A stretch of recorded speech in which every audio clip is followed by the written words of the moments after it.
사상 최악의 폭염이 전국을 뒤덮고 있습니다. 그저께는 남부 지역에 이어 수도권에도 처음으로 폭염 중대 정보가 내려지는 등 초유의 폭염이 국민의 삶을 크게 위협하고 있습니다.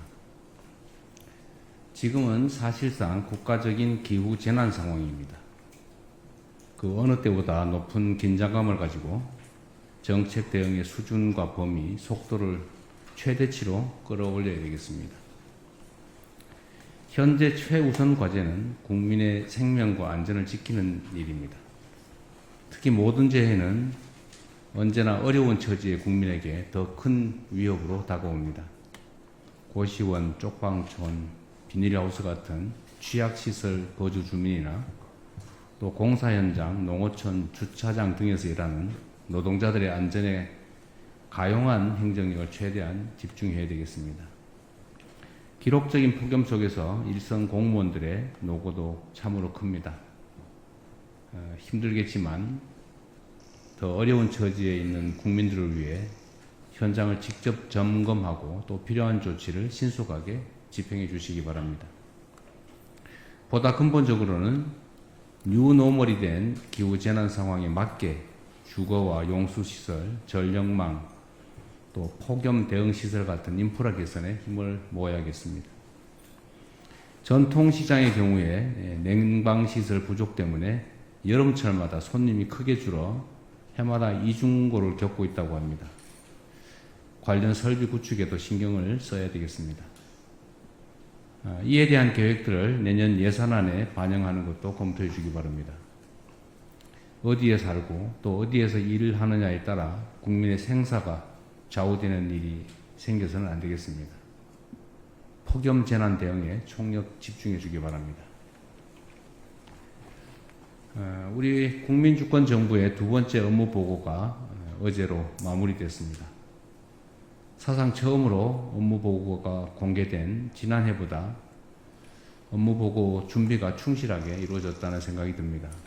물론 평소에 성실하게 성과를 낸 덕분이겠죠.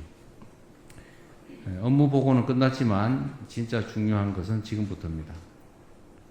거창한 설계도나 화려한 청사진보다는 국민의 삶을 실제 변화시키기 위한 간절한 정성 그리고 발빠른 실천이 더없이 중요합니다. 적극적이고 세밀하게 그리고 신속하게 준비된 정책을 집행해 주시기 바랍니다. 모든 국정 성과는 결국 주권자 국민이 평가합니다. 좋은 의도로 시작한 정책이라도 국민이 효과를 체감하지 못하거나 도리어 국민들의 삶에 피해를 준다면 안 하는 일만 못하겠죠. 항상 국민의 눈높이에서 모든 사안을 살피고 문제가 있으면 어떤 사항도 성역 없이 적극적으로 고치는 유연하고 능동적인 행정이 필요합니다. 아울러 국내외의 잘못된 보도나 또 악의적인 정보에 대해서는 작은 거 하나라도 놓치지 말고 부처가 책임지고 바로잡아 주기 바랍니다.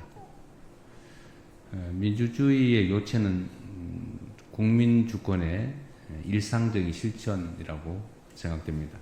근데 국민들의 판단의 근거는 결국 정보인데 그 정보가 객관적이고 정확해야 판단도 정확해질 수 있습니다.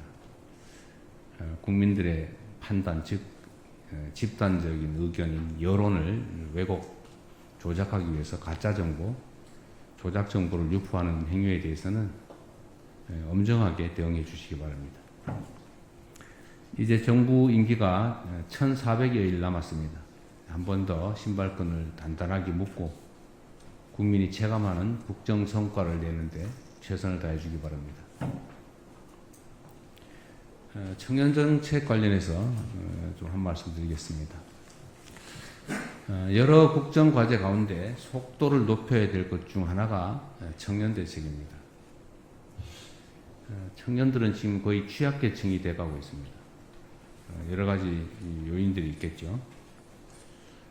그래서 많은 정책들을 정부에서 준비하고 있는데 부처별로 청년 사업들 간의 연계성이 떨어지거나 또는 청년 정책의 구체적 내용을 쉽게 파악하기 힘들다라는 지적이 많습니다. 얼마 전에 청와대가 실시한 청년 FGI 조사에서도 청년 정책의 가지수는 많은데 핵심 문제를 해결하는 국지간 정책은 별로 없다라는 목소리가 높았다고 합니다. 청년들의 실제 수요와 생애 주기에 맞게 정책들을 촘촘하게 정비하고 또 지원 정책들 간의 시너지 효과를 극대화하는 노력이 필요하겠습니다. 청년 정책을 교육과 취업, 또 소득과 자산, 주거와 결혼 등 청년 삶의 핵심 영역을 중심으로 재편하는 것을 적극적으로 검토해야겠습니다. 보편적 지원이 필요한 부분은 지원 문턱을 낮춰서 보다 많은 청년들이 수혜를 받을 수 있게 하고, 맞춤형 지원이 필요한 부분은 지원 체계를 두텁게 설계하는 방안을 고려해 주시기 바랍니다. 정책을 만드는 것만큼 중요한 것이 정책의 접근성을 높이는 것입니다. 각종 청년 관련 정책과 제도들이 워낙 복잡하게 여러 부처에 흩어져 있어서 이를 아는 사람만 활용한다라는 비판이 큰 것도 현실입니다. 앉아서 신청을 기다리기만 할 것이 아니라 대상자들에게 이를 선제적으로 안내해서 최대한 많은 신청을 유도하는 인공지능 온라인 시스템 같은 것도 구축해 주면 좋겠습니다. 최근 청년 미래적금 심사 과정에서 가입 유형을 잘못 안내하는 바람에 일부 신청자들이 큰 혼란을 겪고 심지어 정부를 비난하는 일이 생기고 있습니다. 관계당국은 부당한 피해자들이 생기지 않도록 상황을 면밀하게 살피고 또 새로운 제도를 도입할 때는 정확한 정보를 제공할 수 있도록 만전을 기해야 되겠습니다. 언제나 말씀드리는 것처럼 공급자의 입장이 아니라 수혜자인 청년의 시각에서 제도 전반을 끊임없이 보완하고 또 개선하는 노력을 꾸준하게 기울여야 되겠습니다. 이상입니다. 감사합니다.